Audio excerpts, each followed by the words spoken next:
Om Shri Sai Ram. My humble pranams at the lotus feet of our beloved Bhagwan. For today's satsang, we have Brother Sai Krishna. Brother Sai Krishna is trained in classical music for more than 12 years and has been singing Sai bhajans since childhood.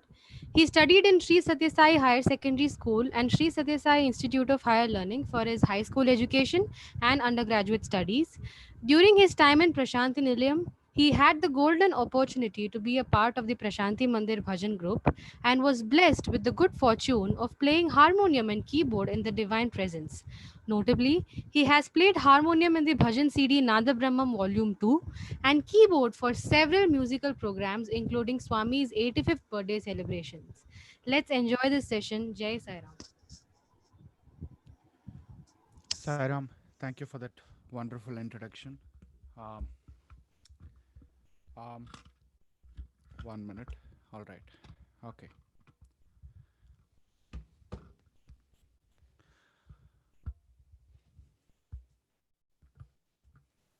Offering my most humble pranams at the divine lotus feet of my dear Bhagwan. Sairam, dear brothers and sisters.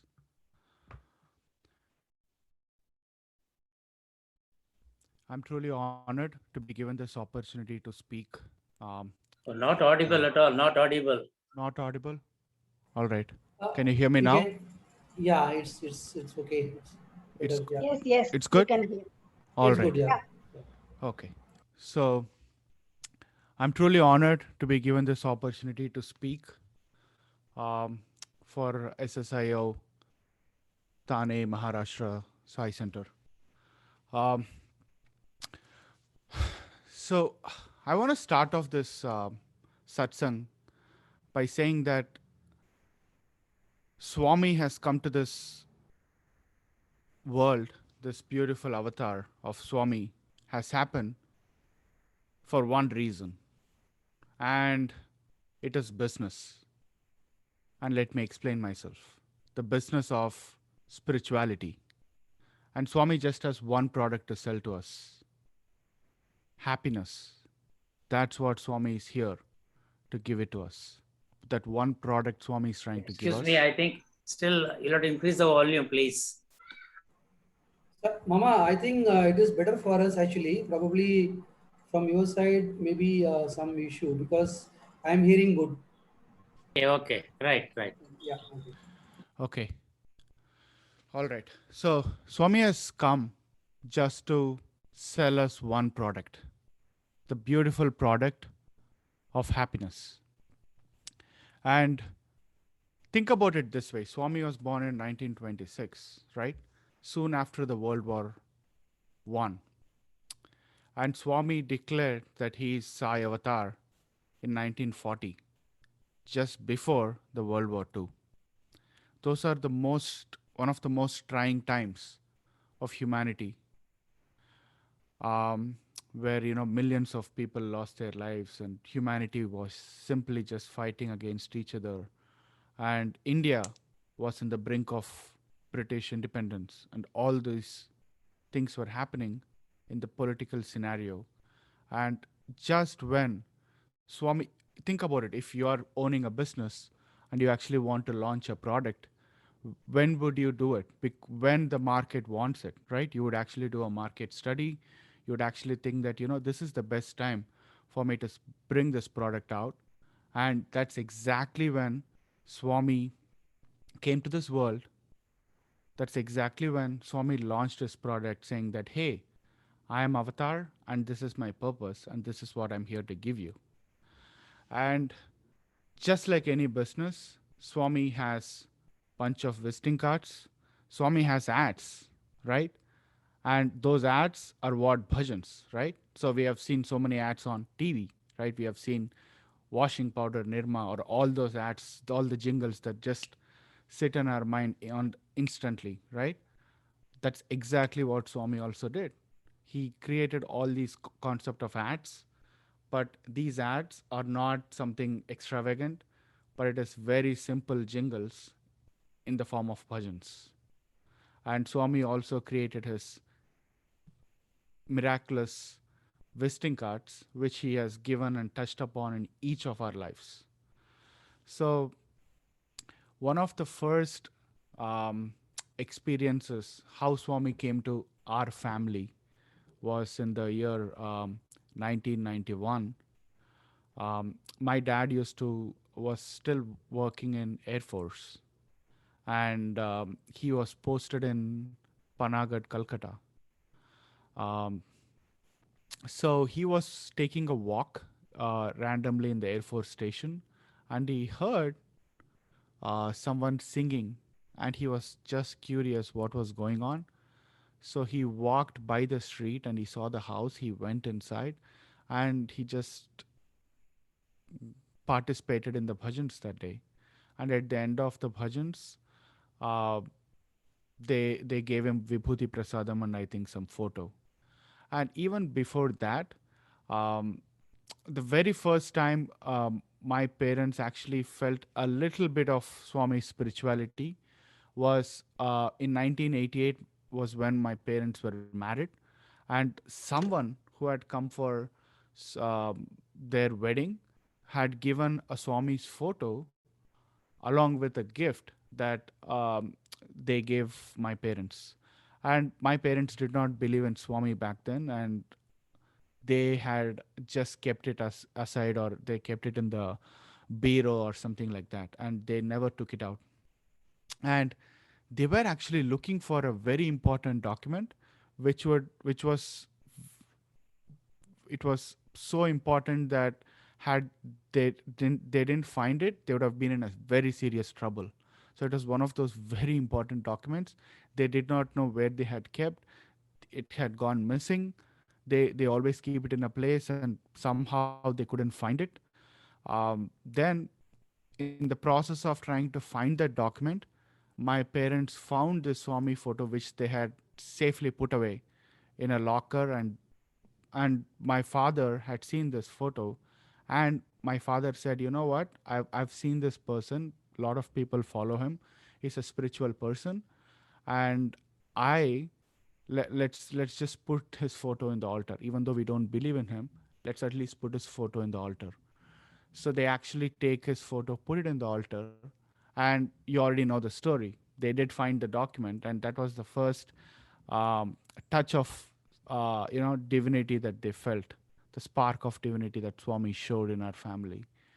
Um, and then in 91, uh, he had gone to Bangalore, Brindavan, and so around the same time, our our family was going through some trying times. So my mom's sister, they had been trying to get her married for a really long time. So they had been trying to find a groom, suitable groom for her, and my grandparents were not being able to do it. And there have been a lot of matchmakings that even went as far as engagement, but then it got cancelled. And back in the 90s and the 80s, if an engagement get cancelled, how hard it could be for the bride's family, unfortunately. Um, so it was one of the very hard times. And my father was in Brindavan, and he still hadn't started believing in Swami. He just thought it'll be nice to put Swami to test. Um, so the very first thing he did was he went to Brindavan. He sat in the bhajans, and all he said was, "If you're God, then you would find someone for this girl who has been suffering so much." Um, and he finished the bhajans. He calls. He comes back home. Um, when they come back, so I live in Chennai. So my family is based out of Chennai. So when my father, after the bhajans, after the darshan, when he came back to Chennai, that's when he found out in the previous 2 days, a groom had come. Their family had actually engaged with our family, and the marriage date was set.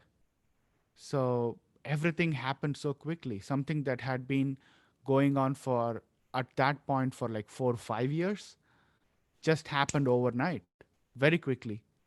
So These were the first, coming back to the whole business point I was trying to talk about. So the whole business of spirituality and happiness that Swami wanted to establish in our family, wanted to bring us in as customers. Swami did extend his first visiting card, and from then on, there was no looking back. Um, so I was incredibly fortunate to be born in a Sai family. So I was born in the year '93, and around that time, my mom was pregnant. Someone had given a calendar which had Sai Krishna in it. So they prayed that they get a boy because they already had a beautiful daughter, my sister, and they wanted a boy next. And they prayed, and just when the calendar arrived, they said, "You know what? It's a boy. We'll name him Sai Krishna."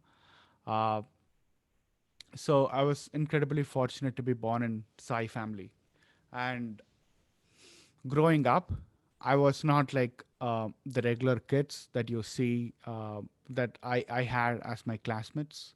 I never listened to cinema music or film music or any of that sort. Um, my all my heroes or my superstars were all the singers in Prashant Nilayam Bhajan group. They were my ideals, and I used to listen to every single CD possible, constantly try to learn new bhajans. Even when I was working out or studying, I did not listen to some film music to keep me calm, but I would just listen to Sai bhajans. And my entire phone, you remember those Nokia phones back in 2000s when I was growing up? It just had limited memory. You could probably load 64 songs or 100 songs in that. So all of it used to be bhajans, right? So then 10th standard board exams came. I don't think I worked as hard for my board exams as much as I worked for my 11th standard entrance exams in Prashant Nilayam. So Swami, I was incredibly fortunate. Swami gave me the opportunity to um, start studying in Prashant Nilayam. Um, the very first order of business that I was very clear. I'm there, of course, to study, but my primary goal is to start playing harmonium and start singing in the bhajan group.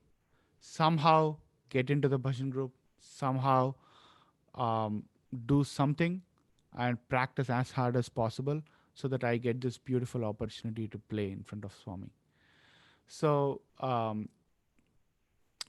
in 11th standard and 12th standard, my physics sir, Dr. Shailesh, he was also the in charge for the bhajan group. So he was actually the person who would select people to say that, hey, so this is how the bhajan group process works, right? You, Shailesh sir actually sees you sing or play harmonium or anything.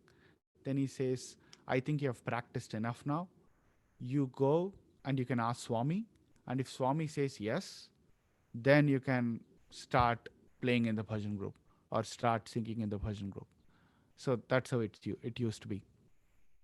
So throughout my 11th standard, almost every single day, I used to wake up at 4:30 or 4 in the morning and practice harmonium for an hour.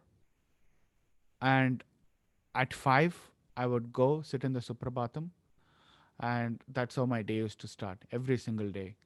And I improved tremendously over that 1 year.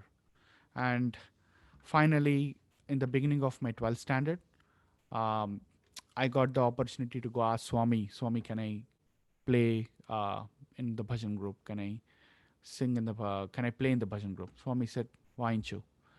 Um, and that's how I started. I started playing harmonium in the 12th standard. And like all 12 standard kid and all the teenage kid, I was extremely nervous because I was quite aware that on every single occasion the bhajans were happening, harmonium is one of the most important things that happens in any bhajans. So it is the first thing that you hear in a bhajan, and it's the last thing that you hear in a bhajan, and it is the one thing that actually carries the entire bhajan, right? So it is the same thing that stitches all the bhajans together. You have to be on your toes. You have to know the shruti of every bhajan. You have to know the shruti of every singer. And if you remember, uh, around 2009, 2010, 2008, that time, Swami's darshan time was very regular. It was sometimes it used to go on for 3 hours, 2 hours, right? Because Swami used to, the bhajan start at 5:30 in the evenings, 5 in the evenings, if I remember. And then Swami, if Swami had come for darshans around 6, and Swami stayed for an hour or so, on an average, bhajans used to happen for 2 hours. And there was only limited number of songs you can prepare well in advance. So before the bhajan started, we would only have the top 5 songs with us, or top 6 songs for the bhajans, and everything else used to come afterwards, right? So for instance, let's say that right now the bhajans are the fifth bhajan is going. At the end of fifth bhajan, the sixth bhajan would come in, and as soon as I look at it, I should be that prepared to know the shruti of the bhajan immediately. And I was also very aware of the fact that whatever you're playing is being heard by Swami, and Swami is my superhero. And when the superhero is listening to something, you want to be absolutely perfect every single time. That made me really nervous. And you're also quite aware that whatever you're playing is being broadcasted all over the world in real time. Millions of devotees are listening to it, and they are trying to derive ananda and bliss out of that. And I was also really aware of that fact as well. So all of this made me really nervous the first few times I played in Prashant Nilayam. And one of the, so this is where I would say one of the defining experiences of my life happened. Um, During one such occasion, um, when Swami was outside in the Sai Kulwant Hall, um, my hero, Ravi Kumar sir, he was singing. He's one of my the most favorite voices. Um, Imagine you grew up listening to the bhajans he sung, and finally got an opportunity to actually play with him. Uh, so he wanted to sing this bhajan.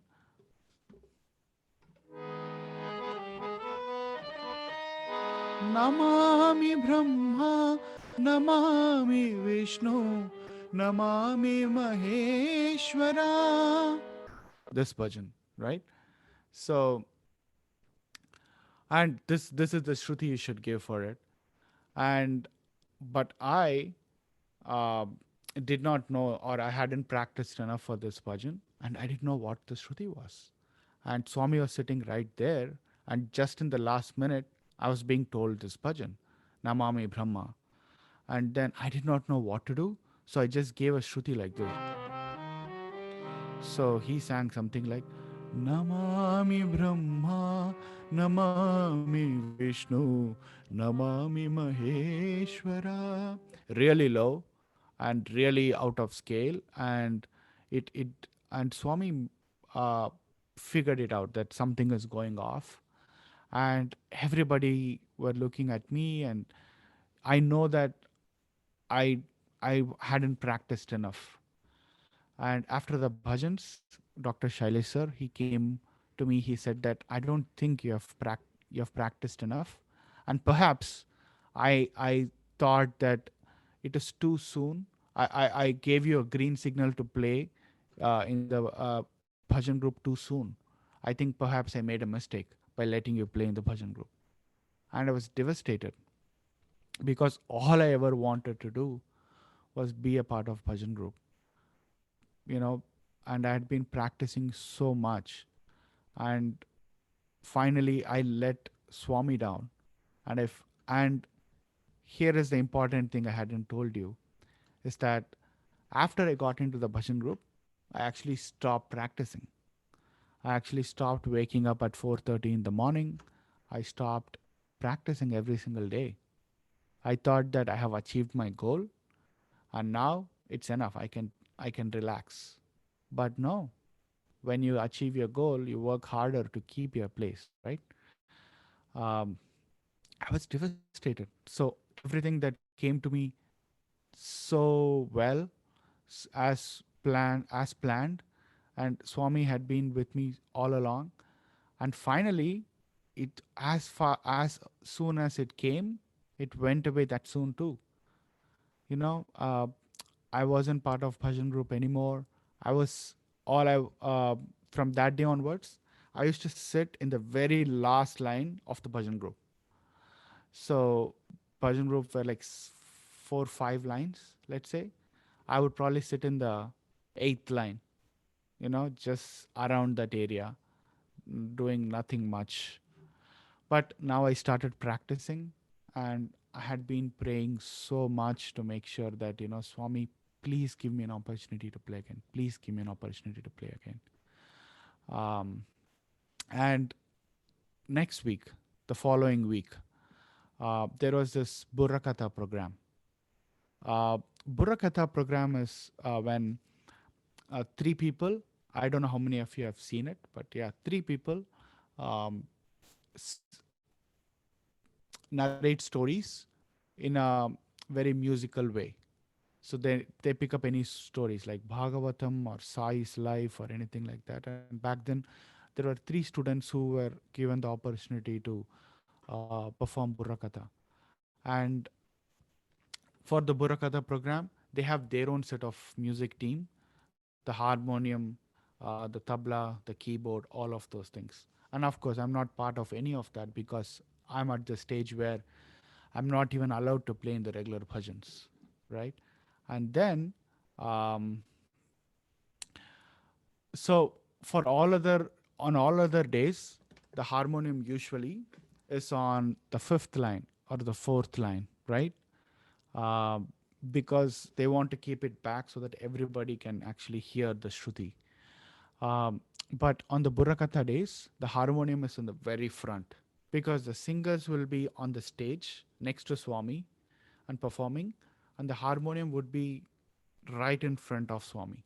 So if you can think of Kulbant Hall, let's say this is the stage, right? This is the stage, and Swami's okay. Let's say my altar here is the stage, right? Burrakatha team would be just by my altar on the stage, and just in front of Swami, down below, the very first thing right in front of Swami would be the harmonium and the harmonium player. So there was another sir playing harmonium for the program that day. And after the program, Swami called everybody, all the music team that was accompanying the Burrakatha. He called them also on the stage and made them all, gave them all Pada Namaskar, gave them some safari suits and prasadam and all those things. And when they were about to come back, right? So the music team, remember again, the music team was sitting below. The Burrakatha, those three people were on the stage. I want you to visualize this with me. So Swami was on the stage, the Burrakatha, those three singers were on the stage. And the music team, the accompaniments were all on the um, floor in front of Kulbant Hall, right? But Swami called everybody, gave them the prasadam, and now they all wanted to go back, right? They wanted to go back. But what Swami said was, as they were going back, Swami said, no, sit here. So Swami made them sit on the stage. He wouldn't let them leave. Okay, so now Swami has locked them on the stage. And once the Burrakatha program was over, there was the next thing on the agenda is the bhajans. But bhajans don't start until Swami say, yeah, bhajans can start, right? Usually Swami asks the bhajans to be started right away. But then today, Swami didn't say anything. It was as if Swami was waiting for something to happen or waiting for something to come together, right? So at this point, I was still in the 10th row or something, way behind. And I was thinking, Swami, I really want to start playing. I really want to start, give me an opportunity again. I really want to play. I was praying very hard. And just as all of this was happening, there was just pin drop silence in Kulwant Hall. Swami was just staring in the horizon. He wasn't saying anything. Everybody were just nervously waiting when the bhajan should start. And then in the corner of my eyes, I see Shailesh sir, the Dr. Shailesh sir, the in charge for the bhajan group, come and sit on the sidelines over somewhere else, totally little far away. I see him in the corner of my eyes. And Shailesh sir, I think he had some research work to do that day, so it was a little late to come in. And he did come in, and just as he came and he sat with the staff section, uh, for those of you who have been to Prashant Nilayam, the staff section is somewhere around the Krishna statue, where as soon as you enter in the student and staff gate, there's a Krishna statue there, and in front of that is where staff usually sit. So I could see Shailesh sir was coming and sitting there, and uh, it was as if Swami was waiting for him to come. So as soon as he came, Swami said, Shlokam. So Shlokam, it means that they sing this bhajan, Sri Raghavam. So for those of you who had been to, oh, I'm, someone is saying they can't hear. No, we can hear, but maybe you can increase the It's still volume a bit. less. Uh, I think for some people, I think so. You can just increase a bit. Okay. How is it now? Yeah, yeah, it's okay. All right. So, yeah. So it was as if Swami was waiting for Shailesh sir to come. And right when he came, Swami asked Shlokam. Shlokam is this bhajan. Shri Raghavam Dasharathatmajam Praveyam Titapatim. Right? That bhajan. And then they sing Shri Raghunandana Dasharatanandana. So, and usually around the last 3-4 years of Swami's physical presence in the mandir, um, Swami used to ask this bhajan a lot. Swami used to ask Allahu Akbar a lot. So these two are Swami's one of the favorite bhajans. And for those of you who have heard these songs, after Sri Raghavam, there is a beautiful flute piece that comes.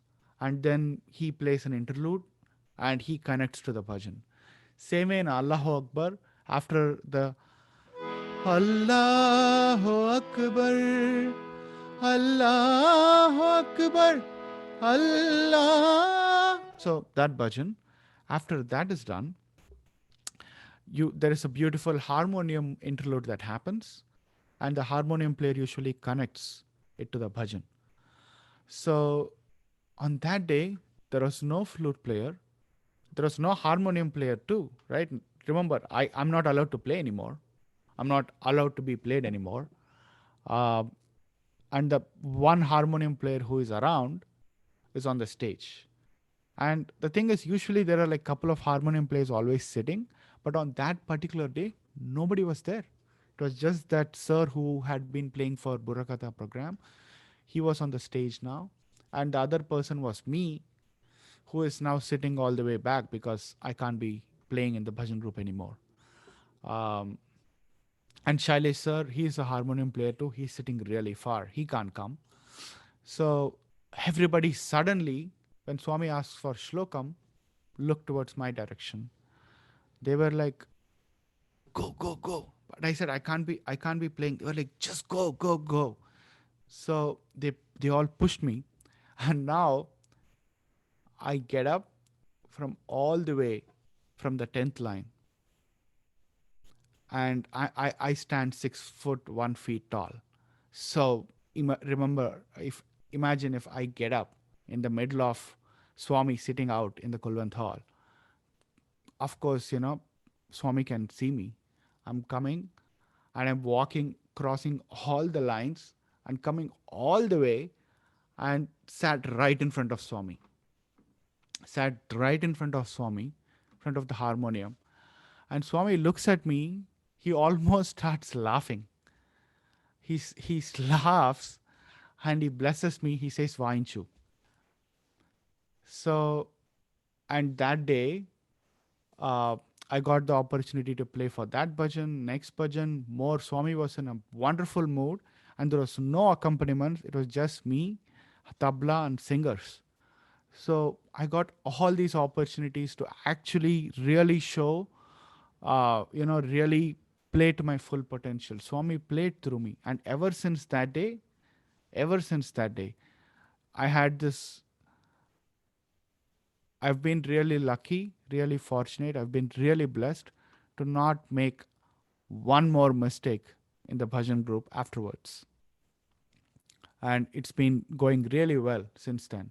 And after the bhajans, Shailesh sir comes up to me. He says, it was not me who asked you to play in the bhajan group. Swami said you could play in the bhajan group. And who am I to stop you? So since Swami has already said you can play, who am I to stop you now? He said you can start playing from now.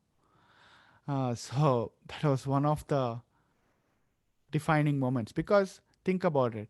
If Shailesh sir hadn't come to the darshan that day, he wouldn't have seen all this unraveling.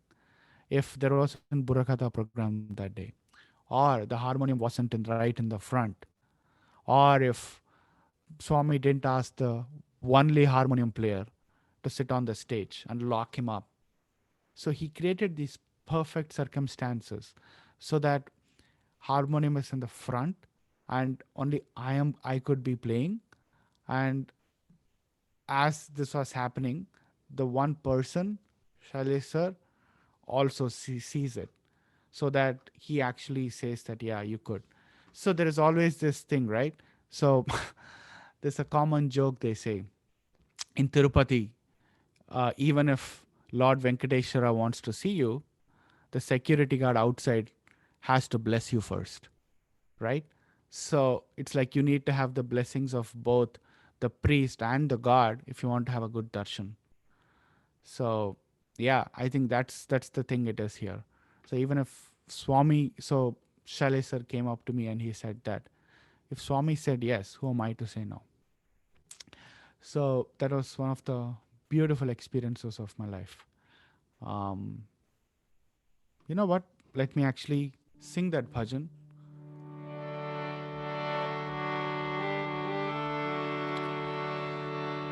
Allahu Akbar,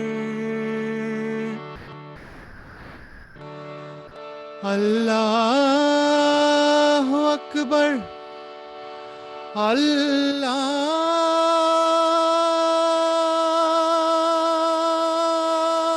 Akbar,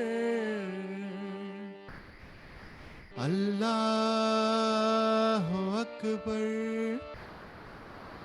हमारे अल्लाह नूर पाया,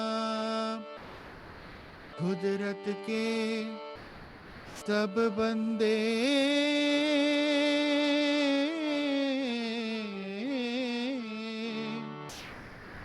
एक नूर ते सब जग उपजियारा,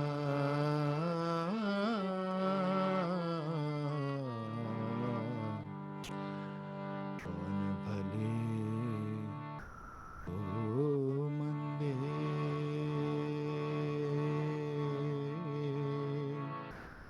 कौन भले को मंदे। राम हरे हरे नाम बोलो, राम हरे हरे नाम बोलो, हरे नाम बोलो, Sai Naam Bolo, Hari Naam Bolo, Sai Naam Bolo, Ram Hare, Hare Naam Bolo, Sai Rama, Paramadayala, Paramadayala, Paramadayala, मन मंदिर में दिया उजाला, मन मंदिर में दिया उजाला, राम हरे हरे नाम बोलो.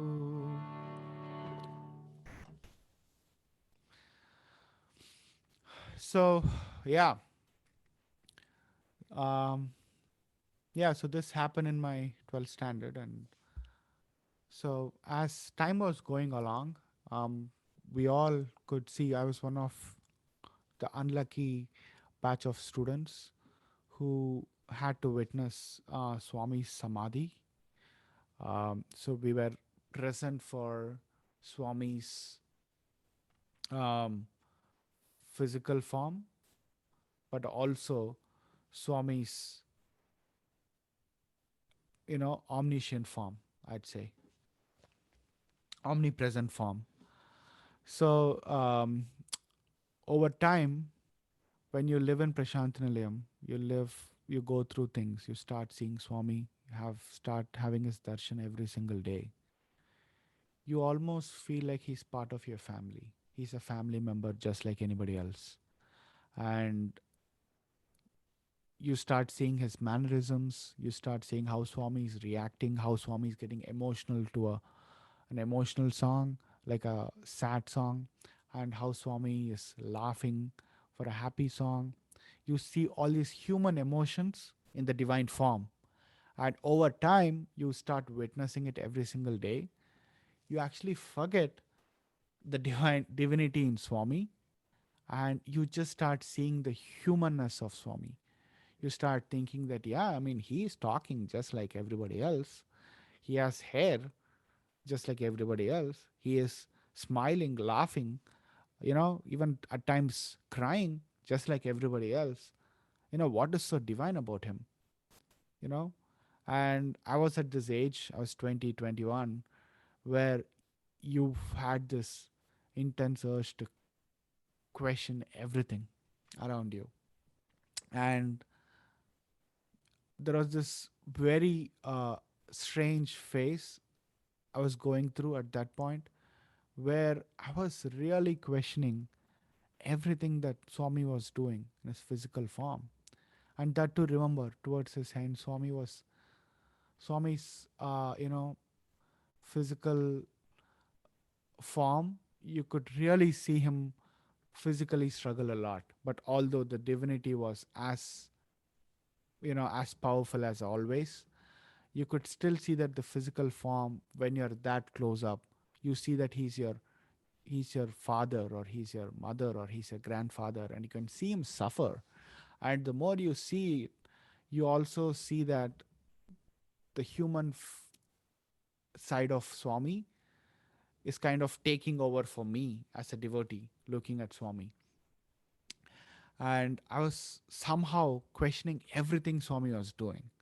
You know, I had these strange thoughts in my head telling myself that Swami would create vibhuti. I'd say, yeah, I mean, he's probably, he has some he has some trick up his sleeve. Things that you actually hear, new devotees say about Swami, or, you know, or people who don't know Swami as well as we do say about Swami. I was getting these thoughts in my head, sitting right in front of Swami every single day, you know, just being like a feet away from Swami, getting his Padanamaskar every day. But still, these thoughts just wouldn't leave my mind. Perfect example of Maya, right? So, the same reason why in Mahabharata, doesn't matter how close Pandavas were to Krishna, for Pandavas, more than God, he was actually, a friend more than anything. And he was, and also Lord Krishna was very human with Pandavas. He could be a god to everybody else, but with Pandavas, he was primarily a human being. He was helping, doing all the things that usually human beings do. But just when their faith was shaky, Krishna would reveal his divinity suddenly. And he would remind Pandavas that, hey, I am I am God. I am here in human form to help you, but I am God. So on one such so I think I was also going through one of those experiences where I was questioning everything Swami was doing. And when I think about it today, I'm quite surprised that I even had such thoughts where if Swami would create vibhuti, I'd think, Swami, I mean, I think you're having some trick up your sleeve. Or if Swami is creating chain, I'd I'd watch his sleeve very closely, see that, oh, where is it coming from, or something like that. Or I'd always constantly be questioning him. And so it was, I think, 2010 Christmas, if I'm right. Yeah, around that time, a group of foreign devotees had actually come, and they had they were performing Christmas carols in Swami's presence, and it was a huge, Western group, a lot of Caucasian people, and after the performance, Swami came down, right, all along the way. So think about it like this. So on special occasions in Sai Kulwant Hall, the stage is here, and right in front of the stage where usually the students sit, the white marble area. I'm just assuming that uh, you all are familiar with the layout of Sai Kulwant Hall. If not, just try to visualize it as best as you can along with me. So this huge stage that you see, where Swami usually sits, right? The two lions, bronze lions, and Swami sits right in the middle of it. And in front of it, on the floor, there's this huge white marble section where the students sit, right? On special programs, uh, students don't sit there. It's actually the people who are performing sit there. So on and the bhajan group, what happens is that we usually sing arti, or Swami wants some few bhajans in the end. We are available just in case Swami wants us to sing. So Swami, this is the stage, and this is where the performance was happening, and we were sitting somewhere here, like this, so that, like, almost perpendicular to the stage, so that if Swami wants to see, he just needs to look to his right and we'll be there. Usually Swami, if he sees in the front, will be there on the regular days, but on special occasions he just needs to look to our right and we'd be there. So I was sitting right where the bhajan group, the person next to me was one of the people performing in the program, right? So I was sitting very close to the third block where the people performing were sitting. So after the program, um, Swami came down the stage, and he was giving vibhutis from a big basket that the one of the students was holding. He picks up vibhuti, gives them, and he keeps coming. And as Swami comes, we all make a way. Okay, so now it's so that the people who are performing are here, and I'm sitting here, and there's a way in between for Swami to go. So on that side the student performing is there. On the white people or the Western people who are there, they are sitting on that side. Swami's path is in between, and I'm on this side. So I could see everything that was happening. And as Swami was coming, you know, I was constantly questioning, are you really God? I mean, my parents told you're God. I believe you're God, but are you really God? I was constantly having these thoughts, constantly. And from all the way that side, Swami gave Vibhuti Prasadam one by one, and he was coming ahead. And right where this huge pillar is there, that's where, you know, the three of us meet. The last person on the front line who was singing that day, Swami and me. So now, Swami, like everybody else, he was supposed to give Vibhuti, right? But Swami doesn't do it that day. What Swami does was he gives, he says that, okay, you know, I'll actually materialize Vibhuti for you. And I could see Swami probably in few centimeters away. I know that Swami is going to materialize Vibhuti now. But even as that was going to happen, and the devotee was putting his palms up, I was still questioning Swami. And at this point, Swami pushes his sleeve up slightly, and Swami doesn't do this. Swami doesn't do this strangely that day. What he does was he just gives the vibhuti like this. Usually, you see Swami drop the vibhuti like this, but on that day, he just does one of this, right? And I was sitting really close, and I could see right under Swami's palm, and I could see literally, couldn't believe my eyes, the vibhuti come out of Swami's fingers into this devotee's hands.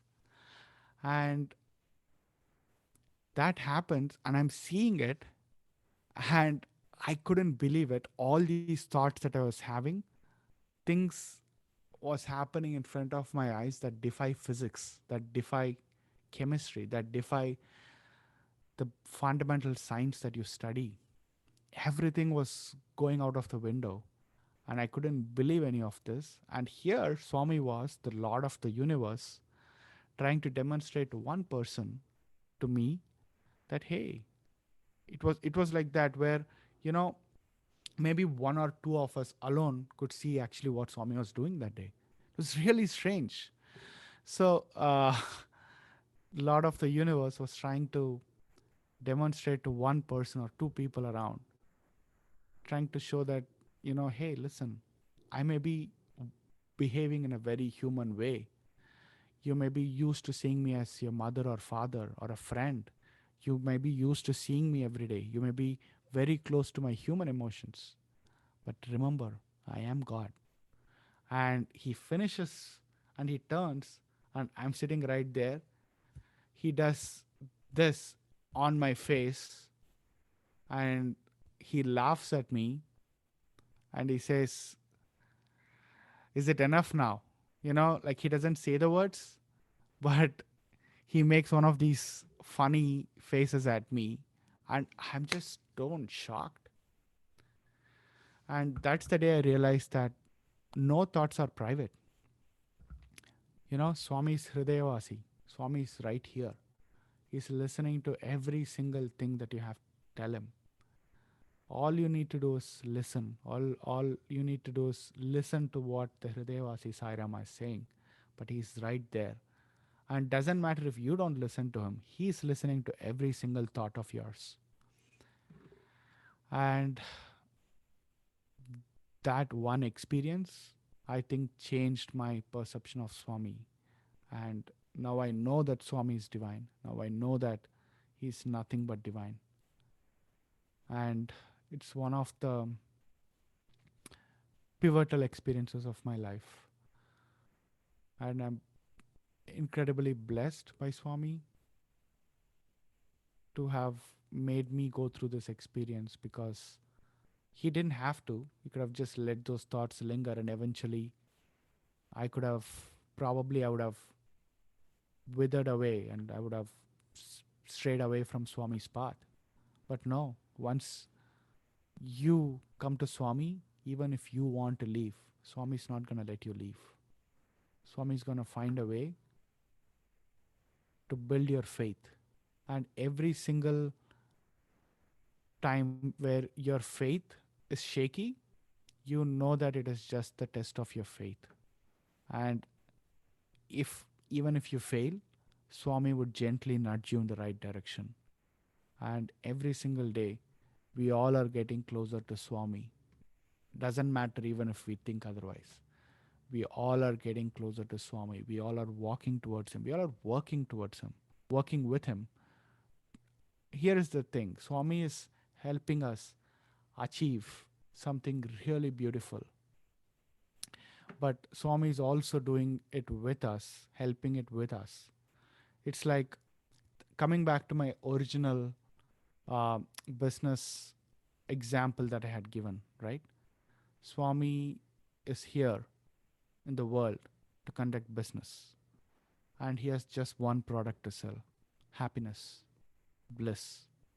And that's all he is here to sell us. And if you buy the product and you're not going to use it, Swami is going to send a customer service agent to your house to make sure you learn how to use that product, and so that you do not forget how to use that product that he's trying to give to you. At this moment, I want all of you to engage um, in a little thing I want to do right now.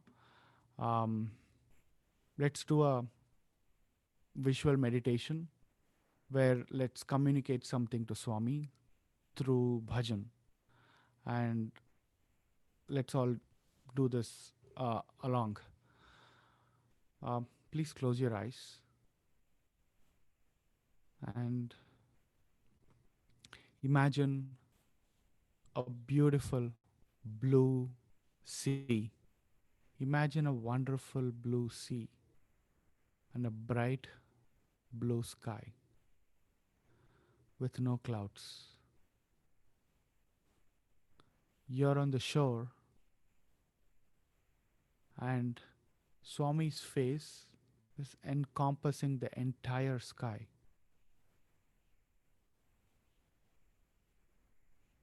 And you can see Swami look at you and smile. And you are talking to Swami in a loud voice, telling him everything that you want to tell him. And you want to sing this to Swami.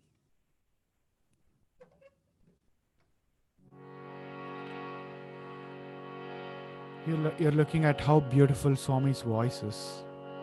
You're seeing how beautiful Swami's eyes are. And you want to sing for Swami.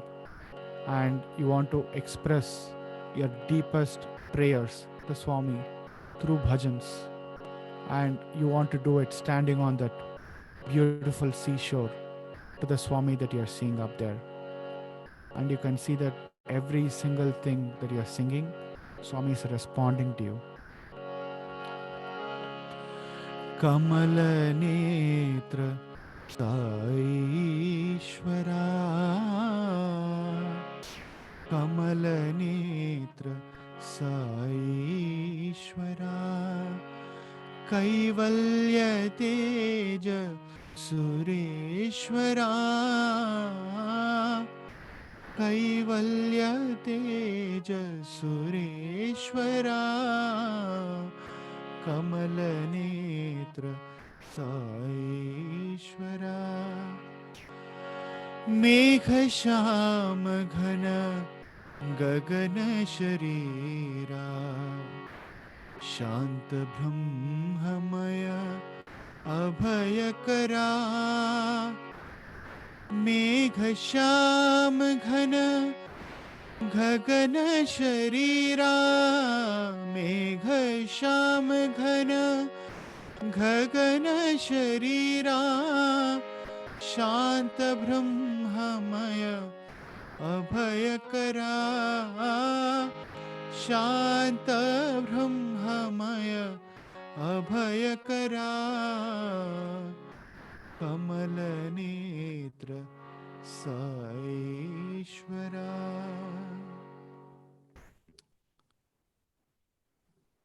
Jai Sai Ram.